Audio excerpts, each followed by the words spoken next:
What's this old retiree doing here? No one here could fix it, and it sure won't be this old man who gets it done." Bradley Moore's voice echoed through the rail yard, dripping with contempt. In front of him, a 68-year-old man stood quietly, staring at the Centennial train, completely shut down by a mysterious failure in the braking system. What Bradley had no idea about was who this man really was. The Pittsburgh rail station buzzed with a palpable tension that morning. The Centennial DDA-40X, one of the most impressive locomotives ever built, had been sitting motionless on the tracks for hours. Its massive frame represented not only a multi-million-dollar restoration, but also the future of the new line set to carry passengers across the region. Bradley Moore, the maintenance supervisor, paced back and forth with visible irritation. A mechanical engineering graduate, he had climbed the ranks quickly thanks to his technical expertise. "We've run every diagnostic we can think of," Bradley muttered to his assistant, gesturing toward the laptops hooked up to the locomotive. "Hydraulic system, electronic circuits, control modules, everything checks out fine. But this damn machine just won't respond to the braking commands." Across the yard, Nick Langley watched the commotion with sharp, seasoned eyes. The night before, he'd received a direct call from Jordan, the site director. Jordan and Nick had once served together in the U.S. Army Transportation Command back in the 1980s, working on military rail systems. Jordan knew that if anyone could unravel this puzzle, it would be Nick Langley. Meanwhile, Bradley kept directing his team. "Check the error codes again," he barked, his frustration mounting by the minute. "There's got to be something we're missing in the data." That's when Bradley noticed the older man watching from a distance. To him, the figure looked like nothing more than a curious bystander who had wandered off during a tour. "Hey, you!" Bradley shouted, marching toward Nick with determined steps. "This is a restricted area. You're not supposed to be here." Nick lifted his eyes calmly, showing not the slightest hint of intimidation. "I was called in to take a look at the locomotive," he replied in an even tone, nodding subtly toward the Centennial. Bradley let out a sarcastic laugh. "Called in? By who?" He glanced around, making sure his colleagues were listening. "What's this old retiree doing here?" Nearby technicians paused their work for a moment, a few exchanging discreet smiles at the exchange. Bradley, emboldened by the audience, raised his voice even more. "Look, sir," he pressed on, pointing at the electronic gear spread around the locomotive. "We're dealing with a complex problem here. Don't get in the way." Nick remained unshaken, nodding slowly. But his eyes had already caught details Bradley's crew had overlooked, subtle signs only decades of hands-on experience could recognize. "Did you check the dynamic brake circuit?" Nick asked calmly. "Of course we checked it," Bradley shot back, his impatience boiling over. "We ran full diagnostics on every system. The computers show no fault in the dynamic brakes. And the heat dissipation system for the resistors." "Sir," Bradley cut him off, his voice clearly irritated now. "We know what we're doing. If there were a thermal issue, the sensors would have flagged it already." Nick Langley's embarrassment was quickly turning into a spectacle on the rail yard. Bradley Moore, emboldened by the growing crowd of technicians watching, decided to deliver the final blow to the older man's dignity. "You know what?" Bradley said, crossing his arms in a defiant stance. "I studied 4 years at the best engineering school in the state. My team here has certifications in modern railway systems, training in computerized diagnostics, and experience with the most advanced maintenance technologies." He gestured broadly toward the electronic equipment scattered around the locomotive. "These computers can analyze thousands of parameters every second, and you show up here thinking you know better? Nobody has been able to solve this problem, and it sure won't be an old man like you." Some technicians chuckled under their breath, while others shifted uncomfortably at their supervisor's increasingly hostile tone. Nick, however, kept his calm expression, as if he had witnessed scenes like this countless times before. "Look, I don't know who told you that you could help here," Bradley went on, his voice echoing across the shop floor. "But this isn't some railroad museum. This Centennial is one of the most complex machines ever built." At that moment, The firm, deliberate footsteps of Director Jordan echoed against the concrete floor. Wearing his usual dark suit, Jordan had come down to personally check on the progress of the maintenance. What he found instead stopped him cold. "More!" Jordan's voice cut through the air like a blade. "What's going on here?" Bradley spun around, scrambling to compose himself in front of his superior. "Mr.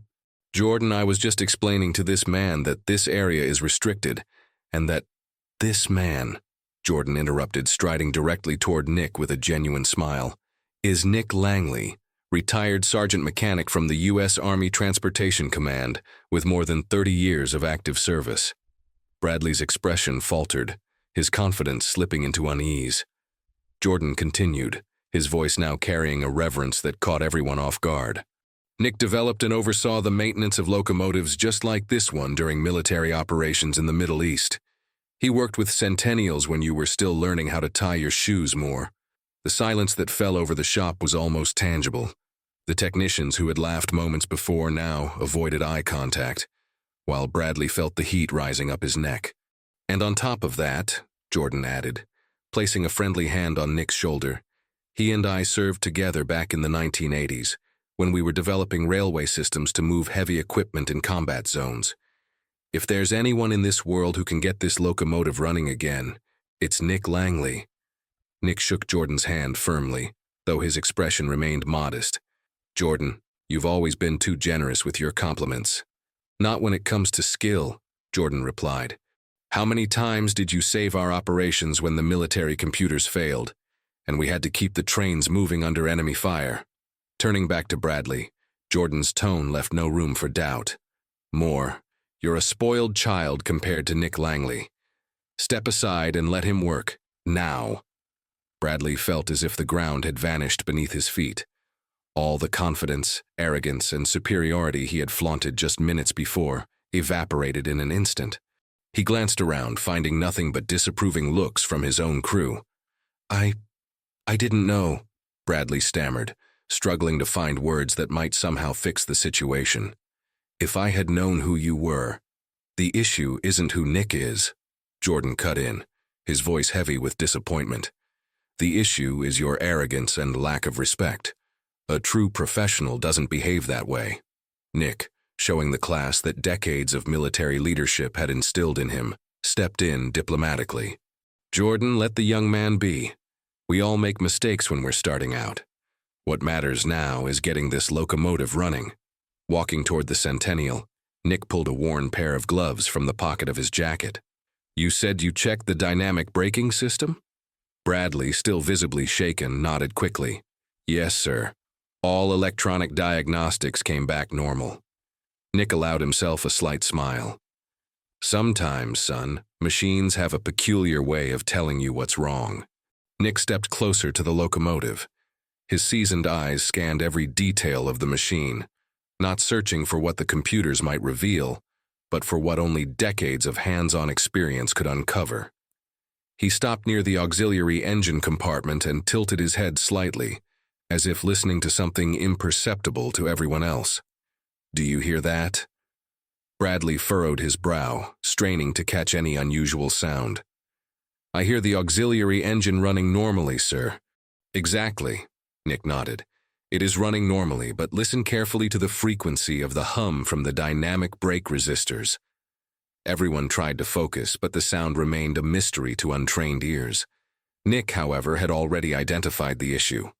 "The problem isn't with the dynamic braking system itself," Nick explained, opening a small toolbox he had brought in his 1967 Chevy pickup. "It's in the thermal dissipation system that controls the auxiliary unit. The resistors are overheating because of a calibration error, which causes the main system to lock down as a safety measure." Bradley watched in awe as Nick completely ignored the computer terminals and headed straight for a manual panel mounted on the side of the locomotive. With steady, experienced hands, Nick began working on the panel's internal circuits. Every movement was calculated, the result of hundreds of similar repairs carried out under far harsher conditions. "Back during the Gulf War," Nick said as he worked, his voice calm and instructive, "we had to keep an entire fleet of locomotives running right in the middle of chaos." Jordan, who had been quietly observing, smiled at the memory. Nick saved our mission at least a dozen times. The trick, Nick continued, carefully isolating the primary system, is not to fight against the machine, but to understand why it's behaving the way it is.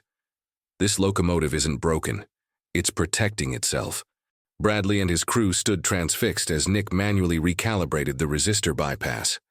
His movements were smooth and assured, like a musician playing a familiar instrument. "You read the diagnostic codes correctly," Nick explained, "but you only interpreted part of the picture. The dynamic braking system is working perfectly. The problem is that it's getting conflicting signals from the auxiliary unit because of faulty thermal calibration." With a specialized wrench, Nick adjusted a set of internal resistors, performing micro-calibrations based purely on experience. "This is incredible," one of the technicians muttered, watching Nick work with an efficiency years of classroom theory had never given them. After roughly 35 minutes of concentrated effort, Nick prepared for the critical moment. "Now we'll restart the system manually," he said, referring to the old-school reboot procedure. Nick placed his hands on the manual controls and reset the system. For a moment that felt like an eternity. Only silence filled the space. Then, like a giant awakening from a long sleep, the Centennial roared back to life. The deep, powerful hum of the resistors running properly filled the air. The Centennial had awakened, its systems responding perfectly to the braking commands. Nick calmly signaled to the operator in the cab, who handled the controls with growing confidence. The brakes engaged instantly, the hydraulic system working in perfect harmony. A reverent silence settled over the yard. Bradley stood frozen, watching as Nick wiped down his tools with the same meticulous care he had shown while repairing the locomotive. There was no rush in his movements, no need for celebration, only the quiet satisfaction of a job well done. Jordan stepped forward and placed a proud hand on his old comrade's shoulder. "Nick, once again you've proven that experience has no substitute." "It's not about replacing anything, Jordan," Nick replied diplomatically, glancing at Bradley and his crew. "These young men know things I'll never know. Each of us has something to learn and something to teach." Bradley lowered his head, feeling the weight of the lesson he'd just received. "Mr. Langley, I need to apologize.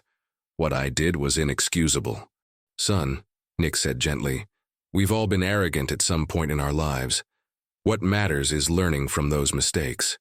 As the technicians ran the final tests on the locomotive systems, Nick walked toward his old 1967 Chevy pickup waiting for him. The contrast between the war veteran driving his battered truck and the gleaming high-tech train was striking. But in that moment, no one doubted which one carried the real value. Bradley hurried after him, his quick steps a sharp contrast to the older man's steady pace. "Mr. Langley," he called out, "I hope one day I can be as good as you."